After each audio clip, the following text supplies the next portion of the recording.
La Réunion est un milieu tropical, c'est-à-dire un endroit où il fait chaud et humide. Ces deux adjectifs ne sont pas vraiment compatibles avec la durée de vie des matériaux de construction que nous utilisons dans nos maisons.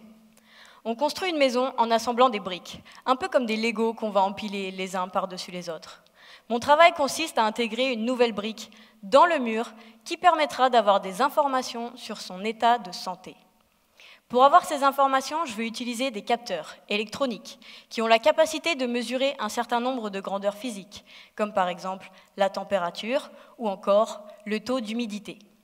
Ils sont aussi capables de communiquer avec un ordinateur toutes les informations qu'ils mesurent, afin de pouvoir les contrôler.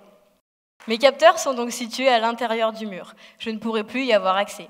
Si par exemple un des capteurs n'a plus de piles, je ne pourrai pas les changer. Un de mes axes de recherche est donc de faire en sorte qu'ils consomment le moins d'énergie possible afin d'allonger leur durée de vie. C'est ce que l'on appelle l'optimisation énergétique. Pour imaginer la situation, vous voulez planter 4 pieds de tomates dans votre jardin.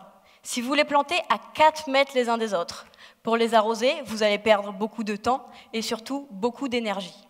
Si on change cette configuration et qu'on les place dans un coin, à quelques centimètres les uns des autres, vous perdrez beaucoup moins de temps et surtout beaucoup moins d'énergie pour les arroser. Pour mes capteurs, c'est la même chose. Je dois trouver dans quelle configuration ils consommeront le moins d'énergie. Mais ceci ne règle toujours pas le problème. Je ne peux pas changer leur pile. Je me suis donc demandé quelle source d'énergie est omniprésente dans les bâtiments. La réponse est les ondes électromagnétiques. Aujourd'hui, tout le monde a une box Wi-Fi avec un téléphone qui possède la 3G, la 4G ou encore la 5G. Tous ces appareils ont la capacité de transformer l'énergie qui provient du secteur ou de leur batterie en ondes électromagnétiques qui leur permettent de transmettre des informations. Comme l'a dit Antoine Lavoisier, rien ne se perd, rien ne se crée, tout se transforme. Donc, les ondes électromagnétiques émises par ces appareils contiennent forcément de l'énergie.